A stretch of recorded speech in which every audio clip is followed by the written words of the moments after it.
जय हिंद साथी। यूपी में होने वाले प्रधानी के चुनाव में आपके गांव में कौन सी सीट आएगी और किस जात के लिए आरक्षण का फार्मूला तय होगा, मैं आज आपको उदाहरण के तौर पर समझाने वाला हूं और बताने वाला हूं कि आपके गांव में कौन सी सीट आ सकती है। अगर आप भी पहली बार प्रधानी का चुनाव लड़ने जा रहे हो तो कमेंट बॉक्स में अपना राय जरूर दो साथियों। अगर ये वीडियो फेसबुक पर देख रहे हो तो पेज को फॉलो कर लो, यूट्यूब पर देख रहे हो तो चैनल को सब्सक्राइब कर लो साथियों। हमारे पीछे आप पढ़ सकते हो और देख सकते हो आपके गांव की प्रधानी किस जाति के लिए आरक्षित होगी। ये तरीका जान लिया तो खेल आप समझ लोगे। कौन सी सीट आएगी अब की बार मार्च अप्रैल 2026 में। जैसा कि आपको पता है यूपी में पंचायत चुनाव प्रस्तावित है मार्च और अप्रैल और मई के बीच में, और उससे पहले मार्च की शुरुआत में या मार्च के बीच में आरक्षण की अंतिम सूची आ जाएगी और कंफर्म हो जाएगा कि आपके गांव में किस जात की कौन सी सीट आनी है। अब यहां पर आपको देखना है आरक्षण की सूची कैसी बनती है। पहला स्टेप है आपको बारीकी से समझना है, तभी आप अंत तक पूरी बात समझ पाओगे, तभी अपने गांव का गुणा भाग कर पाओगे साथियों। तो यहां पर देखिए आरक्षण की सूची कैसी बनती है, इसको आपको समझना है। जनगणना के आंकड़े निकाले जाते हैं। पहले आपकी गांव की आबादी कितनी है, आपके जिले की आबादी कितनी है, इसको देखा जाता है। फिर उसको यहाँ पर एक स्टेप में रखा जाता है। फिर दूसरी तरफ जिले की कुल पंचायतों की संख्या कितनी है, यानी आपके जनपद में कितने ग्राम पंचायतें हैं, 2000 है, 3000 है, 500 है या 600 है, उसके हिसाब से भी कुल पंचायतों की संख्या दूसरे में स्टेप में तय होती है।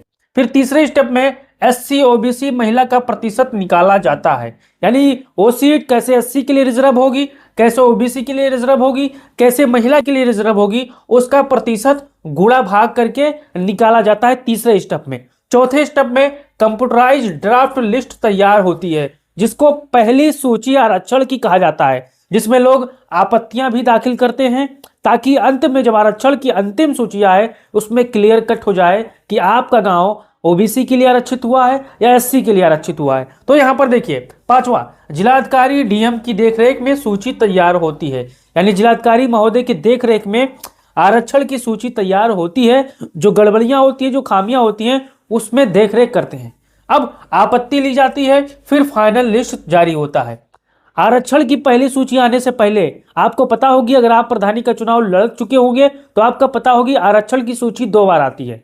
पहली सूची आती है जिस पे आप आपत्ति लगा सकते हो कि हमारे गांव में बार बार वही सीट आ रही है, जिसको आप सबूत दे सकते हो। जातीय समीकरण के आधार पर आप वहां पर आपत्ति दाखिल कर सकते हो। अगर आपकी आपत्ति सही होती है तो वो सीट ओबीसी की मान लो आई है, आती रही है, तो उसको बदल दिया जाएगा एससी के लिए या जनरल या महिला के लिए यहाँ पर आरक्षित कर दिया जाएगा। तो आप ये पहले स्टेप समझ चुके हो। अब यहाँ पर आगे देखिए दूसरा, प्रधानी सीट पर किस प्रकार का आरक्षण होता है, यहां पर आपको समझना है। अनुसूचित जाति एससी आरक्षण, जिन गांवों में एससी जनसंख्या ज्यादा होती है। अब हमारे जितने भी साथी हैं इसको ओबीसी भी समझ सकते हैं, आपको यहां पर जनरल भी समझ सकते हो, यानी यहां पर मैंने आपको समझाने का फार्मूला लगाया है। अनुसूचित जाति एससी आरक्षण, जिन गांवों में एससी जनसंख्या ज्यादा होती है वहां एससी के लिए सीट आरक्षित की जाती है। सिर्फ एससी जाति का व्यक्ति चुनाव लड़ सकता है। अब बहुत से ऐसे साथियों का सवाल है कि अगर सीट एससी महिला है तो क्या ओबीसी महिला चुनाव लड़ पाएगी।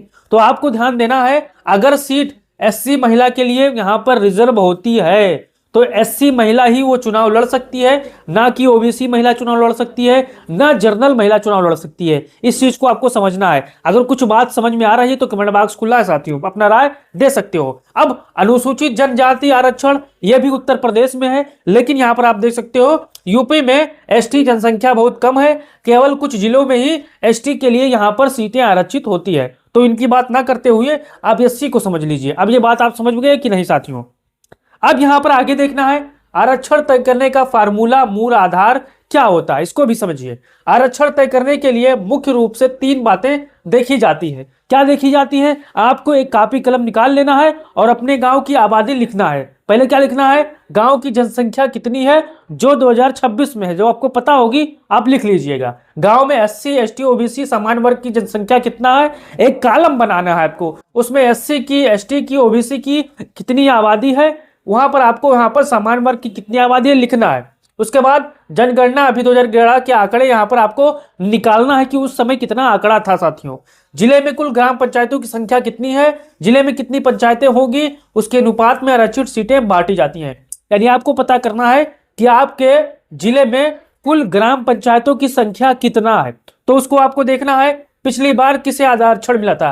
अब आपको एक स्टेप आगे जाना है और सोचना है और समझना है कि पिछली बार आरक्षण किसे मिला था, उसको भी देखना है। रोटेटर सिस्टम लागू होता है, जो गांव पिछली बार आरक्षित था अगली बार समान वर्ग के लिए यहां पर आरक्षित हो सकता है।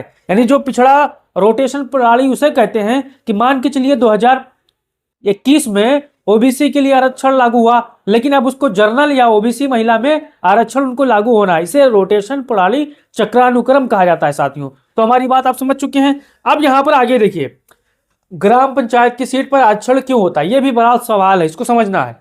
सरकार का मकसद यह है कि एससी, एसटी, ओबीसी और महिलाओं को गांव की सत्ता में भागीदारी मिले, हर वर्ग को बारी बारी से प्रधान बनने का मौका मिले, इसलिए यहां पर आरक्षण की प्रक्रिया यहां पर दी जाती है। भला हो मुलायम सिंह यादव जी का कि उन्होंने ये हमको मजबूती के साथ उत्तर प्रदेश में लागू किया। आप अगर मुलायम सिंह के यादव के दीवाने होंगे तो आप इनके बारे में, आरक्षण की प्रक्रिया के बारे में आपको सब पता होगा। उन्होंने ऐसी चीज लागू की है कि एससी का बेटा, एसटी का बेटा, ओबीसी का बेटा प्रधान बन जाता है। अब यहां पर देखिए, ग्राम प्रधान की सीट किन वर्गों की आरक्षित होती है, यहां पर आप समझिए। ग्राम प्रधान की सीट निम्न वर्गों की आरक्षित की जाती है। अनुसूचित जाति एससी के लिए, अनुसूचित जनजाति एसटी के कुछ जिले में है, अन्य पिछड़ा वर्ग ओबीसी के लिए, महिला आरक्षण एससी महिला, ओबीसी महिला, सामान्य आरक्षित, कुल मिलाकर लगभग 50% सीटें सभी में महिलाओं के लिए आरक्षित होती है। कहीं 33% होता है तो कहीं 50% होता है। अब यहां पर आगे देखिए, उदाहरण मैं आपको समझा रहा हूं। मोहनपुर गांव की प्रधानी सीट कैसे बदलती है, ये आप समझना है। मान लो मोहनपुर गांव की स्थिति ये है, ओबीसी की आबादी ठीक ठाक है, एससी की आबादी यहां पर मध्यम है, पहले भी चुनाव हो चुके हैं, तो यहां पर आपको समझना है मोहनपुर गांव में पहले क्या सीट थी। 2015 मोहनपुर सामान्य आरक्षित था, कोई भी वर्ग चुनाव लड़ सकता था, महिला आरक्षण नहीं था साथियों।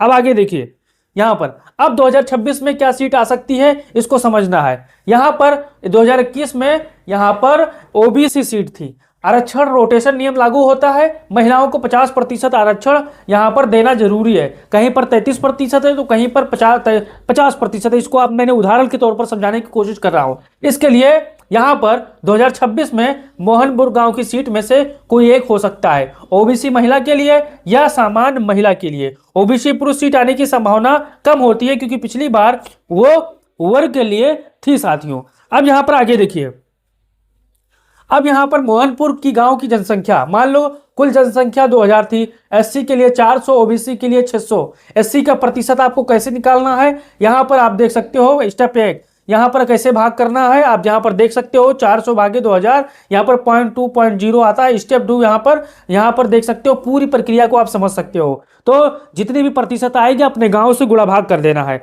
अब यहां पर पूरा सिस्टम मैं आपको समझाना, अंतिम सिस्टम है, अगर आप इसे समझ गए तो आप अपने गांव की आबादी के बारे में आप जान जाओगे। अब यहां पर आपको देखना है, अब पूरा सिस्टम उदाहरण समझिए। मान लो 4 गांव है, आपके आसपास 4 गांव है, मोहनपुर, रामपुर, शिवपुर और अमरपुर। और यहां पर देखिए तय क्रम तय है, एससी, ओबीसी और महिला और सामान्य। अब यहां पर आपको समझना है 2021 का चुनाव, यहां पर ध्यान से देखना है। गांव आरक्षण, मोहनपुर गांव 2021 में एससी के लिए यहां पर था, रामपुर ओबीसी के लिए था, शिवपुर महिला के लिए था और अमरपुर सामान्य के लिए यहां पर आरक्षित था। तो अब यहां पर आपको समझना है 2026 का चक्रानुक्रम कैसे लागू होता है, इस चीज को आपको ध्यान देना है। गांव 2026 की सीट मोहनपुर ओबीसी के लिए था, लागू होगा, चक्रानुक्रम लागू होगा, और गांव की जो बढ़ती आबादी है उसको भी ध्यान दिया जाएगा, इसको जहन में आपको रखना है। अब यहां पर देखिए, रामपुर महिला के लिए, शिवपुर सामान्य के लिए और अमरपुर एससी के लिए। किसी गांव को वह सीट दोबारा नहीं मिली, सबको बारी बारी से मौका यहां पर मिला। अब देखिए मोहनपुर 2021 में 80 था, यहां पर मोहनपुर ओबीसी के लिए रिजर्व हो गया। फिर रामपुर यहां पर ओबीसी के लिए रिजर्व था 21 में, 26 में यहां पर रामपुर महिला के लिए यहां पर हो गया। फिर शिवपुर महिला के लिए आरक्षित था, शिवपुर सामान्य के लिए आरक्षित हो गया। अमरपुर सामान्य के लिए आरक्षित था, अमरपुर एससी के लिए आरक्षित होगा। अब हमारे जितने भी साथी हैं, अगर वीडियो में कुछ समझ में आया तो आप अपना राय दीजिए, अगर कुछ भी नहीं समझ में आया तो अपना सवाल पूछ सकते हो। आपका सवाल क्या है और आप बताइए उत्तर प्रदेश के किस गांव से आप प्रधानी का चुनाव लड़ने जा रहे हो और क्या आप आपकी तैयारी है निष्पक्ष चुनाव लड़ने की। आपका कोई सवाल है, आरक्षण कैसे आपके गांव में कौन सी सीट आ सकती है, हमसे सवाल भी पूछ सकते हो। कमेंट बॉक्स खुला है और हो सके तो वीडियो अच्छी लगी तो चैनल को सब्सक्राइब कर लो और भाई थोड़ा मेहरबानी करके यहाँ पर फेसबुक पेज को भी फॉलो कर लो। जय हिंद, जय भारत, जय समाजवाद।